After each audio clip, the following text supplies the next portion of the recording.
Hello, everyone. Welcome to Money Talks for Parents and Youth, where we explore real conversations that help families build healthy, confident relationships with money. I'm Doina. I'm founder of Money Made. And today I am very thrilled to have Munira Zahabi. She is known as the Niche Navigator, a communication and mindset coach, podcast guesting expert, and certified John Maxwell and DISC trainer.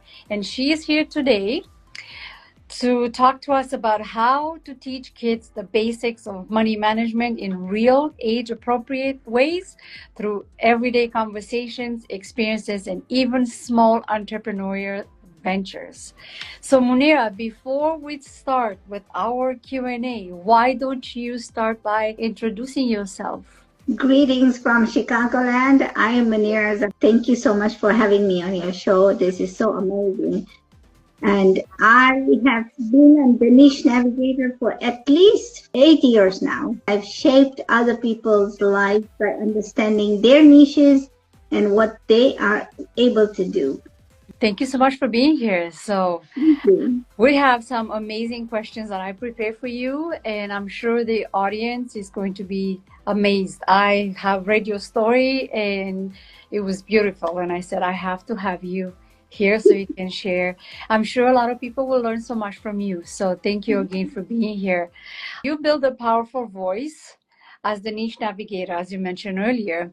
But today we want to know, who were you when your children were small and you were first teaching them about money? I was a struggling mom, trying to figure out how the next meal is going to be on the table. And, you know, when you have little kids, they're always eating. They're always eating. Yes. So I learned something when I came to America. My son was 4 years old. Then he turned 5, and then they went to school here. And what school would have cookie drives and, you know, book drives, and they would ask us to go find other people to buy the product. Every school had the same problem. They always were looking for the same people. And then some people would say, oh, I already bought it from somebody else. So the fact is that, yeah, the schools are teaching them about go raise funds for certain things, but they didn't teach them about the money, right? For us, we were always hand to mouth. So how can you stay ahead of the economy? That was something that was really pressing. It took me a long time to figure that out because my parents weren't rich. If you didn't have it, then you were always penny pinching and trying to figure out if something you wanted was a need or a want. The thing is, they need to start learning at that age. They see parents going to work, but they don't understand why parents go to work. Right, right. So I started teaching them about what kind of things do they need. Ask them to write about what they wanted and why they wanted. Oh, I like that. And how much did it cost? So then I sat down with them and I would teach them. I said, okay, when I work, I get $12 an hour. If you want this, how many hours do you have to put in to save it? And it was really mind-blowing because at the beginning, they didn't understand it. They were angry, they were tired, they were mad at me because I wouldn't give them what they wanted. So the thing is, they realized that toys were not everything.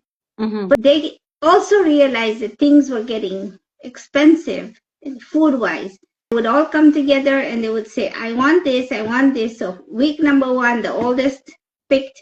Week number 2, the second person picked, and so forth. It worked out because there was 4 weeks in the month, and it worked out. But the thing is, they could only get one snack, and it had to be $4 at that time. Right. So that gave them a little bit of inkling about how money works. What kind of fruit? Can we get all kinds of fruit? So another way, why my granddaughter decided this summer she was going to have a lemonade stand. Okay. I was actually going to ask you about this because you talked about entrepreneurship in children. So maybe this is a good segue in talking about how kids can learn entrepreneurship at a young age. Right. So, the thing is, everybody talks about entrepreneurship and everybody thinks, let's have a coaching business. What is entrepreneurship? It's having an idea and putting it into plan. Well, this in Chicago, this summer has been very funky because it's been rainy one day, it's been 90, 100 degrees sometimes. So she realized that everybody goes out to play. Why can't I just make lemonade and sell it to people? She got that idea from an episode of, what's that episode with Mary Ashley? What was it? Oh, forgot. My kids are grown, so I haven't watched this for a long time, so I don't know. Yeah. So she watched a rerun of that show and she realized, I'm going to go and just sell lemonade. She did, but she asked me if I could for $5 from me. She bought lemons and she made lemonade herself. I also helped her make ice out of the lemon. She squeezed all the lemons and she made the lemon ice cubes. And she put the ice cubes in the lemonade, so it was really lemony. Yes. She sold each glass for $1. So she made $17 to $18. She pitched to you the idea. Right. She got money from you, and then she invested that money, and she grew her money by making lemonade. Literally, when life gives you lemon, you make lemonade. This is a good example, right? So she made lemonade, she sold it, and she made a profit. So I told her she had to give me back my $5. Okay. And then she had to also pay her father for the electricity because the fridge made the ice. Okay. He was now out of $9, right? Okay. So now she had less money in her pocket. But she realized that if she kept doing this, she was making more. So she did that 4 times already. And now she's got enough money. So now she wants to go spend it. Right. So I was like, no, we're not going to spend it. We're going to figure out how to make this money more. Entrepreneurship is really just an idea. And it's sexy because everybody thinks that if you start doing something, you can make money. But how much work goes into it? That's something you put into it. The fact of the matter is we are teaching the children that if they put the idea into a plan, they can make the money they are looking for. So she started thinking about, can we make avocado popsicles? Can we make this into popsicles? Can we make yogurt popsicles? Can we make yogurt and strawberries and make it into a popsicle? So she's trying all of that stuff out because she has it at home. The idea is that let them try it. You never know when the next idea is going to become the hit, right? Everybody does something. I like this idea of having kids starting something if they are interested in making money, for example, and you give them the opportunity to test out ideas because it's a safe space to do it. They still have the parents. I mean, they still have food at the table. They have a roof over their head, so they can make all the mistakes that they could make. And I'm going to go back and not even going to call that a mistake. They could fail forward. Right. And also learn from this so many things, and they can build on so many skills. So when they get to the point where the age where they have to be on their own, it teaches them skills that are not just survival, but life skills to help them become successful. They are more resilient. They know that they can depend on themselves, right? And I urge the parents that are listening, support your kids, support their kids. Because with your support that they can go forward. And so all of these are little skills. If your kids know how to do it, learn from them. Because today our kids have so much information. Yes. And they learn so fast. It's hard to keep up with them. And I had so many questions for you, and I feel like you answered them all in one, which is great because I love the fact that you have so much to share. I'm going to ask one question. Other than your kids, I know from your story that you have worked with entrepreneurs and change makers and thought leaders. Have you seen any inspiring stories of young people, either teens or even younger, that step into entrepreneurship early? Can you share some of those stories? One of the story is not an entrepreneurship, it's putting an idea into effect, right? Okay. But what he did was I come from Kenya, so in Kenya there's a lot of lions and wildlife, and it's very good. But also in Kenya and Tanzania there is a tribe called the Maasai, which are the tall people, and they roam the earth freely because they have cattle. The thing is that the lions think that the cattle are easy prey because they don't have anywhere to run, and the cows just follow the herders, right? Right. So the thing is, there was a lot of cows and cattle being lost because the lions would attack. Mm-hmm. So at one point, this kid was like, I don't want to kill the lions because they are going to become extinct. I don't want to do this. So they started putting bells, but did not help with the lions, and they would still attack the cattle. And he got this idea. He put lights everywhere. He put the what? Sorry? Blinking lights. Okay. On the fence around the border of his homestead.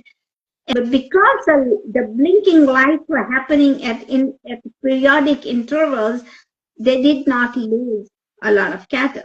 He realized that lions don't attack until after the lights have gone out. His idea, it's given a lot of entrepreneurs a lot of ego boosting.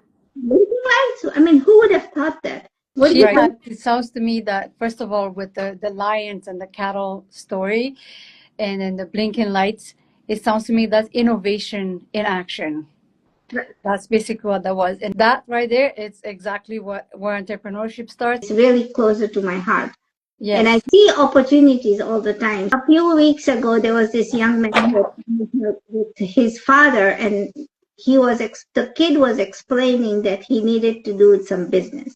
Mm-hmm. It got because the father was like, I don't have money to give you. Right.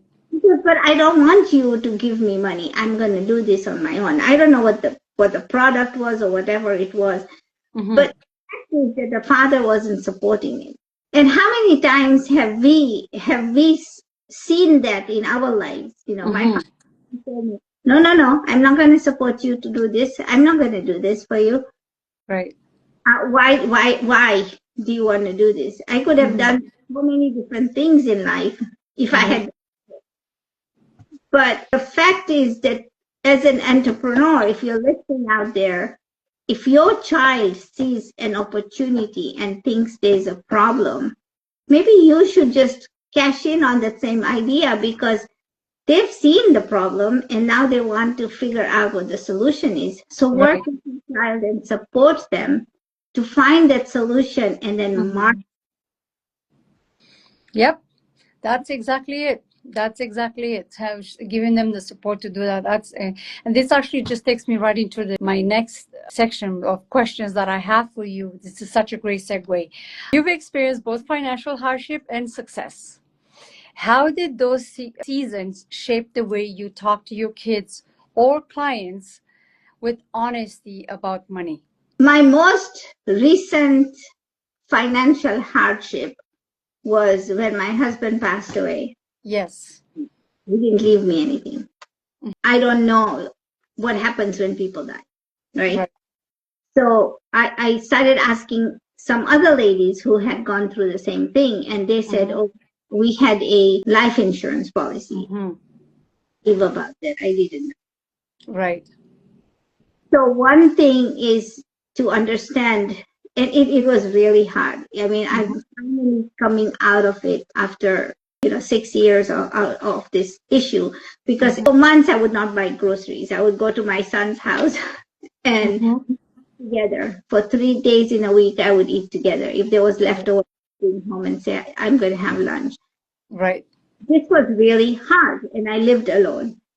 I had to make the payments for the HOA. I had to make the payments for the bills, internet, everything. Mm-hmm. Everything requires money. Absolutely. The thing was, I did have a job. I lost a job, and then I had other jobs, and then I kept getting laid off from the jobs that I was getting because my husband needed me as a caretaker. Mm-hmm. And then even there are programs out here in United States that help you pay for being a caretaker, and I didn't know that either. I Right. asked for help. I would go and ask the doctors for help. My husband saw a lot of physicians. He saw a lot of specialists, but there was not one person who would tell you the right, hey, there's a program out here. Go fill this out. You will be able to survive. So I was barely making it. And it was Mm-hmm. really, really hard. Even after he passed away, it was really, really hard. And one thing I have, my children are successful in their own fields. I didn't want to become their burden in the very Right. young. So I said I was going to do this on my own. But the thing is, the first thing you have to do, if you are listening, ladies and gentlemen, you have to take care of yourself. So Yes. look at your financial sense. What do you know about all of this? What do you have? How much money are you spending on groceries? Is there a need or a want? You need to analyze a lot of things. I Yes. haven't gone shopping in a long time. Mm-hmm. The thing I did recently buy was towels. But the thing is, there are people who buy stuff, things come to their door, Amazon just drops it off. Do you really need this stuff? I'm asking a question It's a because consumer society. we have become and we have becoming a wasteful society. Mm-hmm. The thing is, how much have you saved up for your retirement? The problem is that you need to figure out, are you financially stable? Are you saving money? If you are not saving money, start today. Yeah. $50. So the thing is, you have to take care of yourself. When I talk to clients, the one thing I say, the first and foremost, have an emergency fund. You start with $100 to build that, and then add 200 or 500 $1,000 and have a minimum of 6 months in your emergency funds. That's supposed to be money that you don't touch unless it's an emergency. That's not vacation. That's not holiday shopping, Black Friday, Cyber Monday, none of that stuff. It's just for in case something happens with your car, if you can't work for, a couple of weeks because you might get sick or whatever the case may be. If you have kids, to help the kids. So you should have that. And then you have to have goals, because sometimes people, they say, I'm going to save money, but they don't know what they save money for. So you have to have goals. Yeah, I'm going to save money for retirement. I want to save money to buy a home. I want to save money for education. I want to save money for whatever the case may be. And then you can identify your goals based on your priorities. What's priority to you? What's important to you? And then, you look at investing, and you look at, how you can leave a legacy for your kids, which is super important. But the one thing that I always tell my clients is this: you don't just go to one financial institution and ask them for advice and you stop there. You go to as many as possible, because the only thing that they will give you, that they will offer you, is what they have. Let's put this into the food perspective. Like, you are going to the meat store to buy vegetables, and they're Right. going to want you to buy meat because the only thing that they sell is meat, right? Yeah. So, but you're looking for vegetables and you don't even know exactly what you're looking for, but you trust that because they have scripts and they learn how to sell stuff to you. So the same thing with your money, and get as much education as possible. Even before you talk to a financial advisor, before you talk to anyone about money, you get information from all sources, and then you make sure that whatever you choose for you, it's what aligns with your goals, what aligns with your priorities and your needs. And if it doesn't meet that, then you don't need it. And the same goes with what you're saying earlier. People just keep on buying stuff from Amazon or whatever, and they just buy it just to buy it. And sometimes they buy it because they are fulfilling a need for something. Could be a gap because they're sad, they're depressed, they don't have friends, they don't know how to talk to people, they have many things that are happening in their life, and they just cover it's like a band-aid, right? They cover it up with buying more things they don't really need. But that's basically what's happening a lot for people. And I don't What like to judge because I don't know why they're buying it, but at the same time, I'm thinking people need to get more education. It doesn't happen in schools. And I live in Canada. You're in the United States. I come from Romania. Come from Kenya. I know around the globe, there's very, very few places in this world that actually teach kids at school about money. And also what happens in North America, you have people that come from different countries. And the way that money works in North America versus the way they work in their country, it's a little bit different. So it's getting that education is very, very important, and ask around. And another piece of advice, if I may give advice, is that people, especially for immigrants, when you come from one country to another, don't just ask around to people that are from your community, from your country. Make friends from other places. See how other people live. And then you get to expand your mind, your growth, your education, and your understanding about how people live and how they make the money and how come they have that and I don't have it. I think that that's very important. So maybe you agree, maybe you disagree. I don't know. when I came from Kenya, and we would go to different people's homes, and they would large those big TVs, and my husband always wanted them, so he would go into credit card debt just to get. And that was another thing. My struggle with money it's not something that is new. The question is, the person who has that TV, how long they have to struggle to get that? And what is their education background, or what is it that they are doing? Right. Can you copy that and then make your wealth? Can you do that? Right. Because that's another question. So the first thing when I talk about money to people, I say, let's look at how many credit cards do you have? Yeah. And how do you spend your money? I don't ever ask them for the statements. I ask them to print out 3 months worth of their statements and look at your spending habits. Yes. Can you consolidate everything and make it into one credit card? What are you buying on these cards that gives you a clue as to, should I be buying this? Most people will get a statement online. They look at the statement and they'll say, oh my God, okay, I have to pay $500. I'll pay $50. And then the interest racks up. The thing is, if you look at what you've spent on, it gives you a snapshot of 3 months what you've done. Now, I understand if there's medical bills or there's medications and all that, necessities are okay.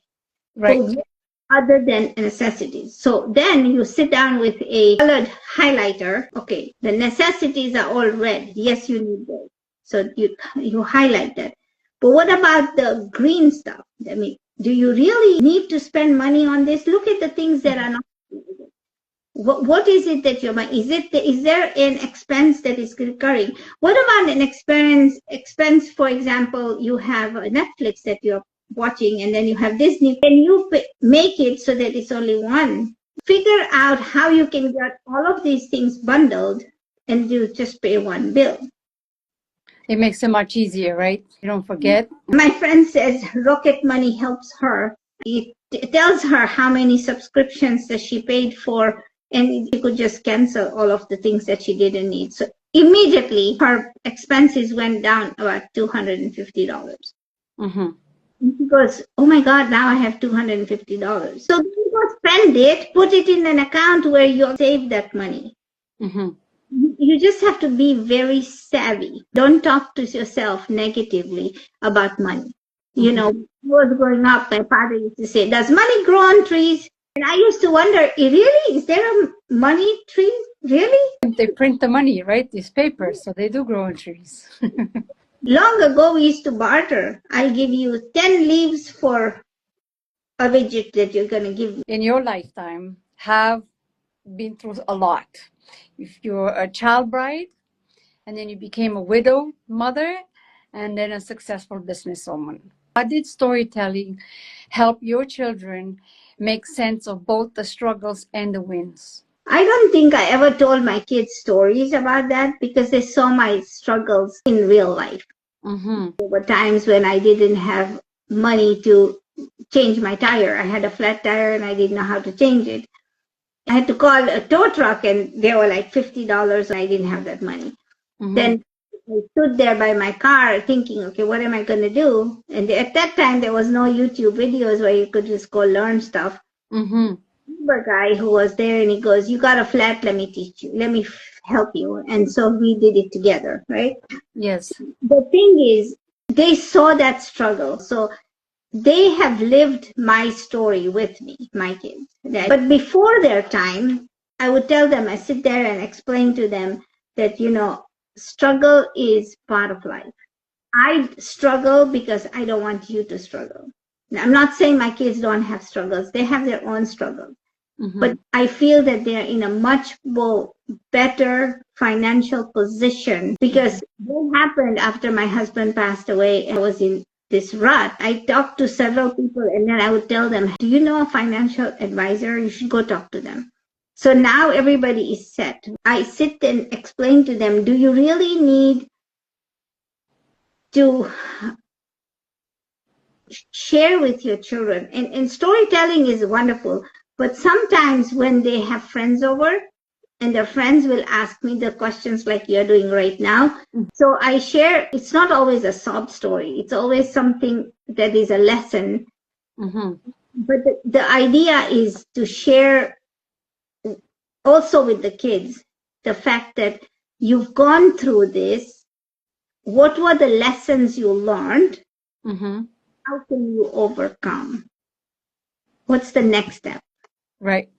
Because anytime you fall in a ditch, you want to figure out how to come out, right? Mm-hmm. You've fallen into a ditch, now what are you going to do? You can't just keep crying. No, you come up with a solution. And what I like to tell people is that you have the answer inside. You don't need to go outside and look for the answer. Sometimes people on the outside, they get to remind us that we have the answer inside, right? So that we can actually come out of that struggle. You know what I mean? Ask other people, because like you said, right? You go ask financial advisors about different things. Go ask people about how they would resolve this problem. You're sitting in the weeds and crying about it is not going to help you. So figure out what other people would do and which solution is best for you. Absolutely. I have one more question. Well, actually, two more questions. What legacy do you hope to leave, not just financially, but emotionally and spiritually when it comes to money and mindset in families? See, money comes where your mindset is clear. Yes. Before you have to clear this, that the hardest distance anywhere is between your ears. And most people don't take that to heart. Make sure everything in your mind is very, very organized. Mm-hmm. I think that's easier said than done. Hey, you know what? Even I'm not perfect. That happens to me. I'm not perfect, and I'm not going to be sitting here and telling you that I don't have issues. I sometimes make mistakes and get overdrawn sometimes because I get too happy, right? Mm-hmm. Thing is, if you budget clearly, if you figure it out, and you first talk about the money as it is your friend, how would you talk to a loved one? Right. How would you talk to your grandchild? How would you talk to somebody that you really have a crush on? You have to talk to money like that. You say, hey, money, let's have a relationship. Our relationship done well. Let's start again. Hey, I'm money, you're money. Let's, start like that. The thing is, money comes to you where energy flows in a positive way. I'm doing a mastermind all the time about Napoleon Hill, and because all of the successful people that I know and I think of have already done the study on Napoleon Hill. So if you want to come and let's connect with me and let's do a study together, because it's going to blow your mind how you are not seeing things in a different way. How come they have it and I don't have it? I have somebody in my community who bought a $7 million home recently in the neighborhood. And it's like, how do they have a home? Do they even need one? So the first thing we think about is negativity. Do they even need one? How many cars do they have? They need a 20-car garage. That's jealousy. Sometimes you feel that heartbreaking because they have it and I don't have it. Right. What's their story?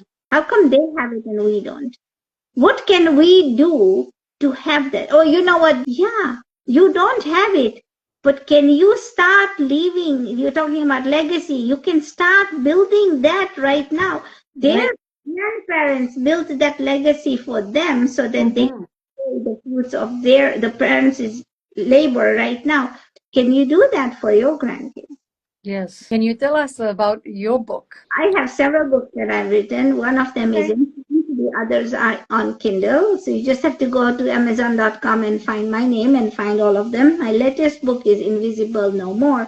But the book that I am talking about is Niche, the philosophy of niches, right? And the thing is, that book is so important to me because I had to get something out. Very easy read. You can read it in about 2 hours. It's the 5 principles of niches and how you can take each principle and figure out what you can do with each way. The first one is networking. I didn't know you 3 weeks ago, right? Right. So how do I network with you so that I'm on your show and you're on mine? How does that even happen? Building relationships. Because we as people are social beings. And we need to know how we can connect with each other so that we can become social beings and use each other's ideas. Everything is not about money. Sometimes it can be just, let me give an ounce of myself and maybe God will give me something else. I believe I have the link for it, but if not, you will send it to me and I'll put it in the description. First of all, I want to say thank you. Thank you for making the time to be here today and for sharing so many amazing stories. And I know that everyone that will listen to this later on, they will get so much from you. I am very excited that you said yes to this. How can people reach you? How can people find you?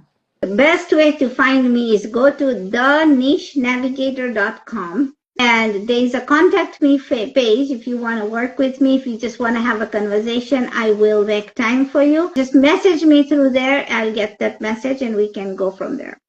Perfect. Well, thank you so much, Munira. It's been a great conversation. I appreciate it. You're also on Instagram too, so I guess people can follow you there also. For everyone else who's watching, if you want more support in talking to your kids about money or budgeting as a family, or even for yourself when raising financially confident kids, reach out to me for a one-on-one financial roadmap session.